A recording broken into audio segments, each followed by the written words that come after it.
കോട്ടണിൽ batik print എന്ന സൽവാർ സെറ്റാണ് നമ്മൾ കാണുന്നത്. റേറ്റ് വന്നത് 1795 ആണ്. ഇതിൻ്റെ കൂടെ പെയർ ചെയ്തിരിക്കുന്ന ഷിഫോൺ ദുപ്പട്ടയാണ്. ഇങ്ങനെയാണ് ഈ ഒരു സെറ്റിൻ്റെ പാറ്റേൺ നമുക്ക് വരുന്നത്. ടോപ്പ് ഫുള്ളായിട്ടും ഇങ്ങനെ നമുക്കൊരു പിൻഡക്ക് പോലെ ഇതിൽ ചെയ്തിട്ടുണ്ട്. എന്നിട്ട് അതിലൊക്കെ ഫുള്ളായിട്ടും ബാത്തിക് പ്രിന്റ് ആണ് വരുന്നത്. ടോപ്പിൻ്റെ എൻഡിൽ ദാമനിൽ ക്രൂഷ്യൽ ലേസ് കൊടുത്തിട്ടുണ്ട്. നമുക്കൊരു ബാന്തിനി പ്രിന്റ് ആണ്. ബാന്തിനി ലൈക്ക് ഒരു ബത്തിക് പോലെ തന്നെയാണ് വന്നിരിക്കുന്നത്. ഹാൻഡ് ബത്തിക് ആണ് ഇതിൽ ഫുൾ ചെയ്തേക്കുന്നത്. കോട്ടൺ ബോട്ടം ആണ്. ദുപ്പട്ട വരുമ്പോഴത്തേക്ക് ഷിഫോൺ ദുപ്പട്ട. ഇതിലും ഫുൾ ബാത്തിക് പ്രിന്റ് ആണ് നമുക്ക് വരുന്നത്. നല്ല രസമുള്ള ദുപ്പട്ടയാണ്. സൈഡിൽ ക്രൂഷ്യൽ ലേസ് കൊടുത്തിട്ടുണ്ട്. പിന്നെ കളേഴ്സ് വരുമ്പോൾ നമുക്ക് ഗ്രീൻ ഷെയ്ഡ് വരുന്നുണ്ട്, ബ്ലൂ കളർ വരുന്നുണ്ട്. ഇത് നമുക്കൊരു ഒലിവ് ഗ്രീൻ ടോണിലാണ് ഇതും വന്നേക്കുന്നത്. അപ്പോൾ ഈ ഒരു സൽവാസിൻ്റെ കളക്ഷൻ നമുക്ക് ഡീറ്റെയിൽ ആയിട്ട് കണ്ടുനോക്കാം. നെക്സ്റ്റ് ഡിസൈൻ നമുക്ക് ഇങ്ങനെയാണ് വരുന്നത്. ലൈറ്റ് ഒരു ബ്ലൂ ടോണിൽ വന്നിട്ട് പ്രിന്റഡ് ബോട്ടവും ഷിഫോൺ ദുപ്പട്ടയാണ് ഇതിൻ്റെ കൂടെയും പെയർ ചെയ്തേക്കുന്നത്. പ്രിന്റഡ് കോട്ടണിലാണ് നമുക്ക് ഇതും വന്നേക്കുന്നത്. നല്ല ബാത്തിക് പ്രിന്റ് ആണ്. സെയിം പാറ്റേൺ തന്നെ. അതുകൊണ്ട് ഇങ്ങനെയാണ് ആ ഒരു എംബ്രോയിഡറിയുടെ lines പോയേക്കുന്നത്.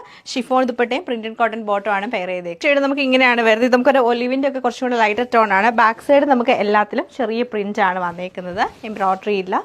Dupatta same chiffon dupatta തന്നെയാണ് വരുന്നത്. അതിൽ ബാത്തിക് പ്രിന്റും നമുക്ക് ചെറിയൊരു ബാന്തിനി ടൈപ്പ് പ്രിന്റും ആണ് വന്നേക്കുന്നത്. ബോട്ടം സെയിം പ്രിന്റ് തന്നെയാണ് വരുന്നത്.